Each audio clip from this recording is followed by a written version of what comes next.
Hey guys, I'm back with the second installment on cellular respiration, and it's dealing with glycolysis. Now, glycolysis is going to be one step in the cellular respiration process. So, if I kind of give you a brief overview of where we're going, glycolysis is going to occur in the cytosol, and it's going to be in the process of breaking glucose down.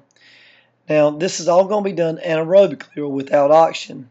Then the products of that are going to be carried to the mitochondria, where they're either going to go through the Krebs cycle or through the electron transport chain with oxygen present. But in this video, we're just simply talking about glycolysis. Now, glycolysis simply means glyco means glucose, lysis means to split, so it's the splitting of glucose. And we're actually going to split a glucose, which is a 6-carbon compound, into three carbon compounds called pyruvates. As I've already mentioned, it does occur in the cytosol, and in ancient times, this is the way they harvest energy. Organisms were in an anaerobic environment.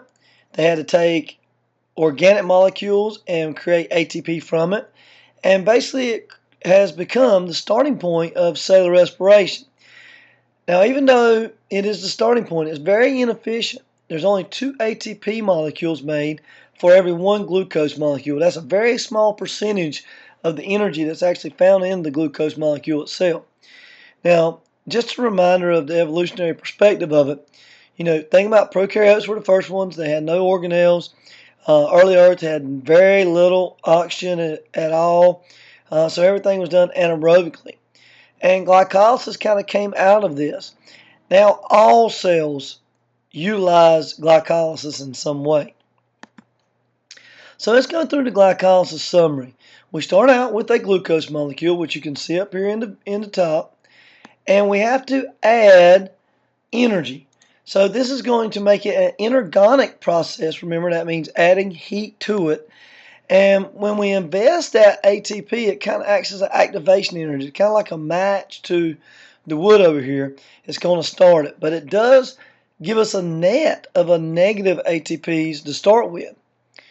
Then we're going to go, after we do that and break glucose apart by adding ATPs, we make what's called G3Ps, which are 3 carbon compounds, and we add a little bit of energy again, all right, or ADPs again, and we can get out ATPs and a little bit of NADHs. Now, remember what NADHs are? NADHs carry electrons, which are hydrogens. I kind of think of them like the dump trucks. They're going to carry them that are later going to be used in the cellular respiration process.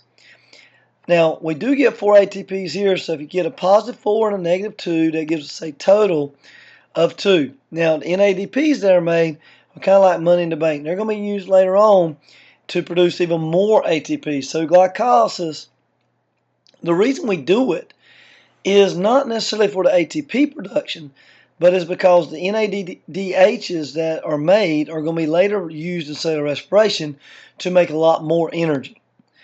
All right, so if you look down here at the bottom, the net yields from a glucose molecule, you get 2 pyruvates and water.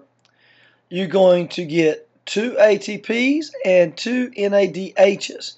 So that's what comes out of the glycolysis process. All right, and there it's restated. Now, in the last step of glycolysis, where did the phosphate come from to make the ATP? Because you had these ADPs that made phosphate. You get it through a process called substrate level phosphorylation. That's simply when a sugar substrate, PEP, has the phosphate taken off of it by a kinase enzyme, and then that phosphate is going to be used to make the ATPs. Okay, so that's just a little bit of side knowledge you need to know. Now, so is that it? No, that's not all there is. In this process of glycolysis, we simply turn glucose, a 6-carbon compound, into 2 pyruvates, which are 3 carbon compounds. Now, for billions of years, this is how life survived. No oxygen, there was slow growth, slow reproduction. Only about 3.5% of the energy stored in glucose was actually being harvested. We know there's other processes now. But if it did occur that way and stayed anaerobically, you have a process called fermentation. It happens in bacteria and yeast, which they could take that pyruvate that was created, and they could break it down even further into ethanol and carbon dioxide. Now this ethanol, we often call it alcoholic fermentation, and they use the NADHs that were made during glycolysis to make NAD, and then that NAD would go back to glycolysis to pick up another hydrogen. Now, this is how we make beer and wine and bread and things today. Now, inside of you and in some fungi, anaerobically this occurs too. These pyruvates can be broken down into lactic acid. Now, the lactic acid is what makes our muscles sore. The NADHs will bring and release electrons, and those NADHs would go back to glycolysis to get more electrons. They'd be reused. And this is how cheese is made, how anaerobic respiration is made, like when we run and you get sore. Now, but if we think about pyruvates that are made during glycolysis, there's really two pathways. They can go through fermentation, the anaerobic respiration, which I just mentioned, or what we hope they do, in the presence of oxygen, they're going to go to the mitochondria, where they're going to be involved in the Krebs cycle anaerobic respiration. The reason we hope it goes this way is because it produces more energy. Aerobic respiration produces far more energy than anaerobic. So if we have a choice, we always hope it goes against oxygen. So glycolysis is only the starting point. Yeah, we do take glucose, we break it apart into pyruvates, but the more carbons that we can strip off or be oxidized, the more energy that we're going to have later on. So I hope this gives you a brief overview of what's going on. Just understand that glycolysis is just a stepping stone to get to where we want to go. All right, I will come back and talk to you a little later on the second step of cellular respiration, and I hope you all have a good day.